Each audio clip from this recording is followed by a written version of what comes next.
कांग्रेस नेता संदीप दीक्षित ने महंत नरेंद्र गिरि के निधन के मामले पर केंद्र और राज्य सरकार से अपील की है कि सरकार जल्द से जल्द जांच कर इस मसले को सुलझाए। इसी के साथ उन्होंने कई अहम मुद्दों पर भी जानकारी दी। क्या कुछ कहा है उन्होंने, सुनाते हैं आपको। आज सवेरे से ही मैं मीडिया के माध्यम से सुन रहा हूं कि कई उसमें पढ़ते निकल कर आ रही। पहले तो शायद ये कि आत्महत्या या सुइसाइड था, बड़े दुख की बात थी। और फिर उसके बाद कुछ आया कि नहीं, शायद उसमें कोई रॉन्ग डूइंग है, जैसे आप बता रहे हैं, और चीजें खुल के आ रही हैं और इससे कुछ अटकलें भी दिख रही हैं। तो मुझे लगता नहीं है कि सार्वजनिक जीवन में ऐसे किसी महानुभूति के बारे में अटकलें लगें।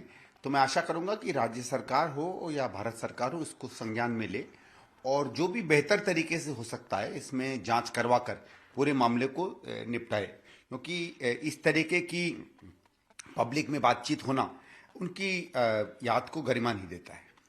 नहीं, इसको तो ठीक है। वो तो देखिए, कोई भी पार्टी जब किसी गठबंधन में जाती है तो उस गठबंधन का एक अपना चरित्र होता है और उस गठबंधन की अपना एक डिसिप्लिन होता है, अपनी सीमाएं बनती हैं। और हर पार्टी जो किसी गठबंधन का हिस्सा होती है उसका एक कर्तव्य बन जाता है कि एक कोई साझा जो कार्यक्रम हो उसके प्रति वो अपनी वफादारी दिखाएं, चाहे मंत्री पद पे हो चाहे कार्यकर्ता पद पर हो। और जिन पार्टियों के साथ गठबंधन हुआ है और जिन सीमाओं में हुआ है उन सीमाओं का सम्मान करें। तो एक सरकार है, साझा सरकार है, कुछ मंत्रिमंडल किसी के पास है, कुछ मंत्रिमंडल किसी के पास है, उसका सम्मान करना चाहिए। ये तो स्वाभाविक है कि कोई भी इस बात को नहीं मानता कि शिवसेना कांग्रेस बन जाएगी या कांग्रेस शिवसेना बन जाएगी। हमें तो इतना संतोष है कि कुछ ऐसे मुद्दे जिन पर शिवसेना पहले अलग रुख लेकर चलती थी, उन्होंने अपना रुख कई चीजों में बदला है। और चाहे जैसे उन्होंने कहा कहीं भी वो सरकार बनेगी तो स्वाभाविक है कि कोई अघाड़ी का सैनिक नहीं बनेगा, कांग्रेस का कार्यकर्ता भी अघाड़ी का कार्यकर्ता नहीं बनेगा, वो कांग्रेस का कार्यकर्ता ही रहेगा। लेकिन कांग्रेस के कार्यकर्ता का ये एक तरीके से दायित्व बनता है महाराष्ट्र में कि जो साझा सरकार बनती है उसके कम से कम जो मिली जुली उसमें जो हम लोगों ने बातें कही हैं। देखिए, ये इसमें मैं कहूँगा कि महामहिम की बात ये सही नहीं है। विधानसभा के सत्र को बुलाना केवल और केवल सरकार के दायित्व के अंदर आता है।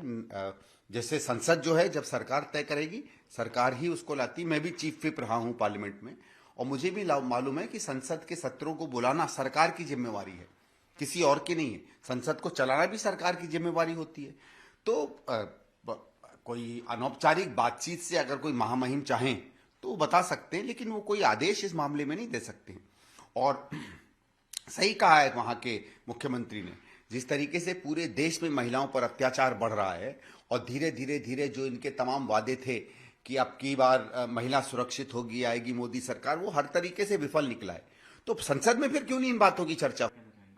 देखिए, उल्फा से मेरे हिसाब से तो उल्फा का जितना आतंकवाद था वो समाप्त सा हो चुका था। उल्फा एक बहुत छोटा सा एक नाम के हिसाब से दल रह गया था। ये पहले आज से कोई 15-20 साल पहले क्रियाशील था और उसको उस समय मुझे याद है कांग्रेस की सरकारें थी। धीरे धीरे धीरे हम लोगों ने मेहनत करके राजनीतिक तौर पर